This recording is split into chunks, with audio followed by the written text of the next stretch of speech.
বন্ধুরা, নির্বাচনকে কেন্দ্র করে বাংলাদেশের বাইরেও চলছে উত্তেজনা। কলকাতার সাংবাদিক প্রকাশ করেছে একটি নতুন জরিপ। প্রশ্ন ছিল এমন, এখনই যদি ভোট হতো আপনি কাকে ভোট দিতেন? এই একটা প্রশ্নে এখন গরম পুরো দেশ।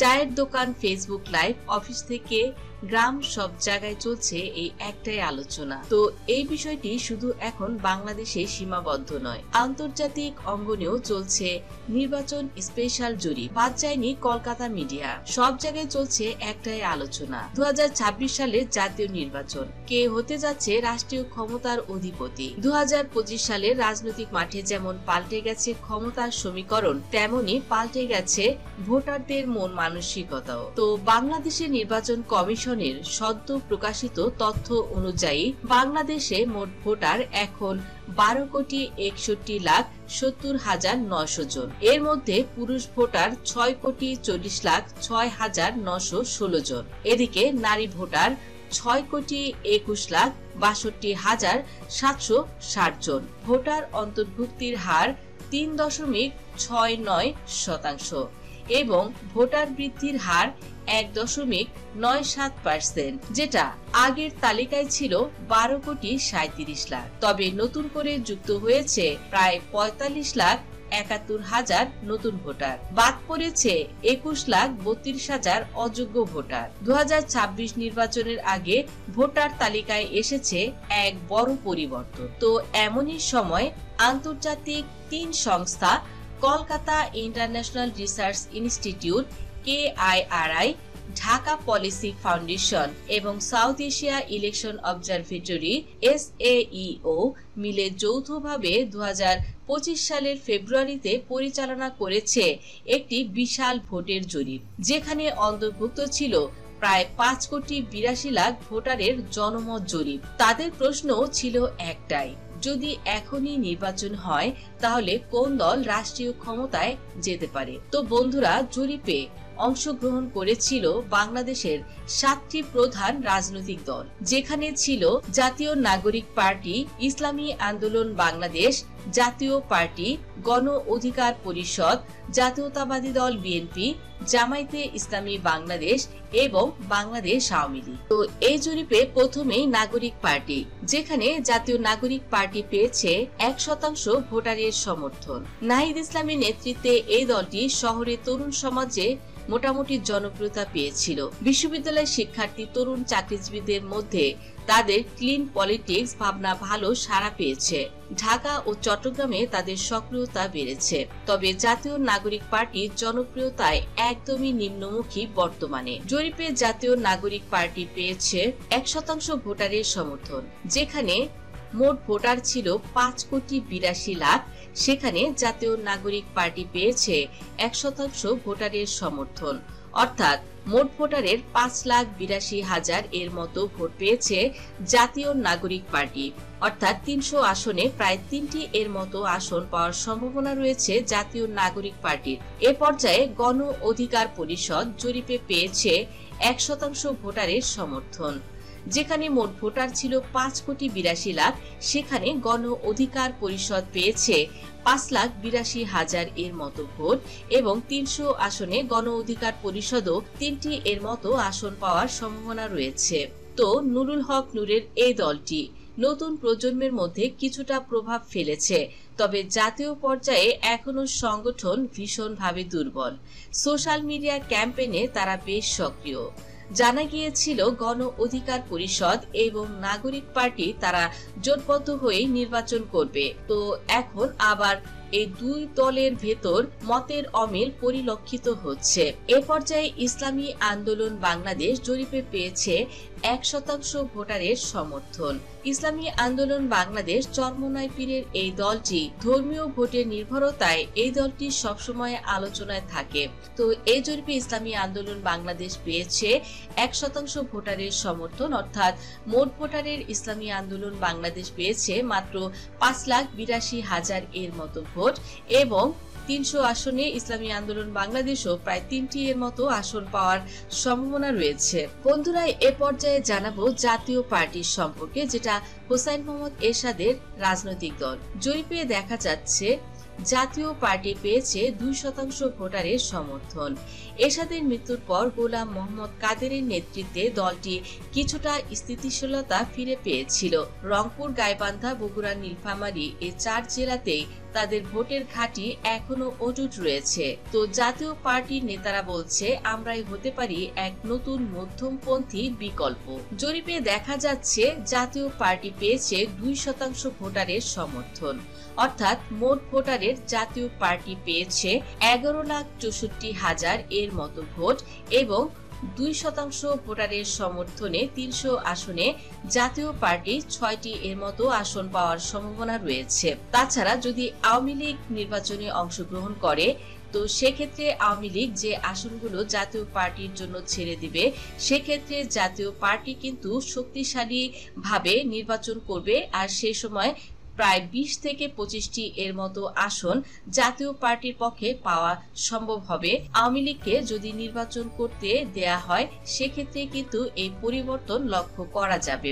বন্ধুরা, এ পর্যায়ে জাতীয়তাবাদী দল বিএনপি জরিপে পেয়েছে মাত্র 12% ভোটারের সমর্থন। অনেকেই বলছে জাতীয়তাবাদী দল বিএনপি এরা ইতিহাস নির্ভর একটি দল এবং বাংলাদেশের সবচেয়ে বড় রাজনৈতিক দল বর্তমানে জাতীয়তাবাদী দল বিএনপি। তাহলে বিএনপি কি করে এত কম ভোট পায় এবং 12% মানুষের সমর্থন, এটা তো বিএনপির সঙ্গে যায় না। তো তাদের জ্ঞাতার্থে বলা হচ্ছে, যত জরিপ হয়েছে সেখানে কিন্তু এমনই চিত্র ফুটে উঠেছে। জাতীয়তাবাদী দল বিএনপির জনপ্রিয়তা এখন কিন্তু একদমই নেই, কেননা দলটির পরিচালনায় ঘাটতি রয়েছে। তারেক রহমান নির্বাচন ঘনিয়ে আসলেও বাংলাদেশে আসবে করে এখনো পর্যন্ত তিনি দেশে ফিরতে পারেননি। এদিকে বিএনপির বড় বড় নেতারা তারা কিন্তু বিভিন্নভাবে সমালোচনামূলক এবং বিতর্কিতমূলক আলোচনা করে এবং তাদের দলের ভিতরে কোনো ঐক্য নেই। মূল কারণ বলতে এগুলোকে অনেকে দায়ী করছে। এছাড়া চাঁদাবাজি, টেন্ডারবাজি এগুলো তো রয়েছেই। তো বন্ধুরা, এই জরিপে জাতীয়তাবাদী দল বিএনপি পেয়েছে মাত্র 12% ভোটারের সমর্থন।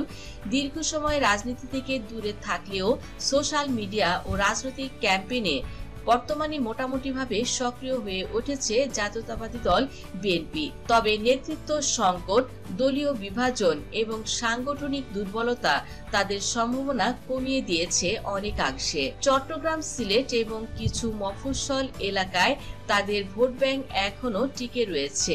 তো বন্ধুরা, জাতীয়তাবাদী দল বিএনপি এই জরিপে পেয়েছে যেখানে মোট ভোটার ছিল 5,82,00,000, সেখানে জাতীয়তাবাদী দল বিএনপি পেয়েছে 12% ভোটারের সমর্থন, অর্থাৎ মোট ভোটারের 69,84,000 এর মতো ভোট পেয়েছে জাতীয়তাবাদী দল বিএনপি। 12% ভোটারের সমর্থনে 300 আসনে জাতীয়তাবাদী দল বিএনপি পাবে 36টি এর মতো আসন। তো বন্ধুরা, এ পর্যায়ে জামায়াতে ইসলামী বাংলাদেশ জরিপে পেয়েছে 13% ভোটারের সমর্থন। যেখানে মোট ভোটার ছিল 5,82,00,000, সেখানে জামায়াতে ইসলামী বাংলাদেশ পেয়েছে 13% ভোটারের সমর্থন, অর্থাৎ মোট ভোটারের জামায়াতে ইসলামী বাংলাদেশ পেয়েছে 75,66,000 এর মতো ভোট এবং 300 আসনে জামায়াতে ইসলামী বাংলাদেশ 39টি এর মতো আসন পাওয়ার সম্ভাবনা রয়েছে। তো বন্ধুরা, জামায়াতে ইসলামী বাংলাদেশকে নিয়ে যদি কিছু বলি, দলটি বর্তমানে ভীষণ জনপ্রিয়। ডক্টর শফিকুর রহমান দলটির আমির। ইতিহাস নির্ভর এই দলটি দীর্ঘদিন ধরে বাংলাদেশে রাজনীতি করে যাচ্ছে। এই দলের উত্থান অনেকটা চমকে দিয়েছে। নতুন প্রজন্মের মধ্যে ইসলামী রাজনীতির পুনরুত্থান ঘটেছে। এছাড়া ছাত্র শিবিরের উপস্থিতি দলটিকে আরো বেশি জনপ্রিয় করে তুলেছে। জামায়াতে ইসলামী বাংলাদেশ এবার শহরাঞ্চলেও ভীষণ সক্রিয়, বিশেষ করে খুলনা, বরিশাল, কুমিল্লা তাদের সাংগঠনিক কার্যক্রম বেড়েছে। তাদের ভোট ব্যাংক ধর্মীয় ভোটার এবং ব্যবসায়ী শ্রেণীর মধ্যে শক্তিশালী হচ্ছে। তো জরিপে দেখা গেছে বিএনপির চেয়েও জামায়াতে ইসলামী বাংলাদেশের জনপ্রিয়তা অনেকাংশে বেশি।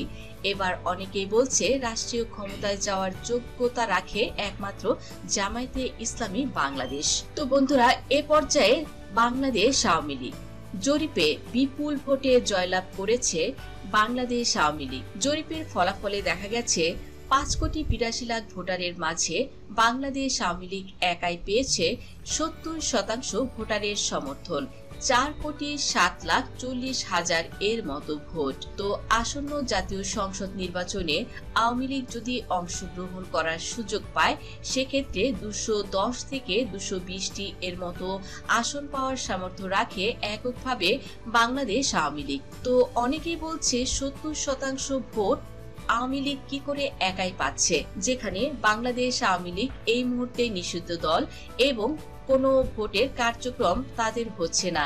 সেক্ষেত্রে কি করে অনলাইনে এত বেশি জনপ্রিয়তা রয়েছে? এর কারণ মূলত বাংলাদেশের রাজনৈতিক পরিস্থিতি। বাংলাদেশের মানুষ আওয়ামী লীগের আমলেই মূলত ভালো ছিল, আর এ কারণে অনেকেই বলছে আমরা আগেই ভালো ছিলাম, আর এ কারণে মূলত আওয়ামী লীগ নিরঙ্কুশভাবে এগিয়ে রয়েছে এই জরিপে। দলটির পুনরুত্থান লক্ষ্য করা গেছে গত আগস্টের রাজনৈতিক পরিবর্তনের পর, যখন দেশ এক অনিশ্চয়তার মধ্য দিয়ে যাচ্ছিল। তখনই জনগণের একাংশ বলছে স্থিতিশীলতা ও উন্নয়ন দরকার, আর সেটা আওয়ামী লীগ দিতে পারে। এছাড়া আওয়ামী লীগ সরকারের আমলে দেশে যত উন্নয়ন ঘটেছিল এর কোনোটাই এখন পরিলক্ষিত হচ্ছে না, বরঞ্চ এয়ারপোর্ট থেকে শুরু করে বিভিন্ন শিল্প প্রতিষ্ঠান জ্বালিয়ে পুড়িয়ে অঙ্গার করে দিয়েছে। এতেই মূলত বিষিয়ে গেছে জনগণের আস্থা, আর এ কারণেই বর্তমান রাজনৈতিক পরিবেশ থেকে মানুষ উঠে আসতে চেষ্টা করছে। যারা এতদিন ভয়ে মুখ খুলেনি, তারা কিন্তু এখন বলতে শুরু করেছে আমরা আবার শেখ হাসিনাতেই ফিরে যেতে চাই। তো বিশেষ করে মধ্যবিত্ত ও সরকারি চাকরিজীবী সহ নারী ভোটাররা, তারা কিন্তু আবারও আওয়ামী লীগের দিকেই ঝুঁকছে। তো বন্ধুরা, এই জরিপের সবচেয়ে বড় দিক হচ্ছে এটি আন্তর্জাতিক 3টি সংস্থা যৌথ মূল্যায়ন। এখানে প্রভাবশালী আন্তর্জাতিক পর্যবেক্ষকেরাই বলেছেন বাংলাদেশের ভোটারেরা এখন আগের তুলনায় অনেক বেশি সচেতন। তারা শুধু দল দেখে না, তারা দেখে উন্নয়ন, স্থিতিশীলতা ও বৈশ্বিক ভাবমূর্তি। ভোটারদের মধ্যে 68% বলেছে সুষ্ঠু অবাধ অংশগ্রহণমূলক নির্বাচন হলে আওয়ামী লীগই রাষ্ট্রীয় ক্ষমতায় আসা উচিত আবারও।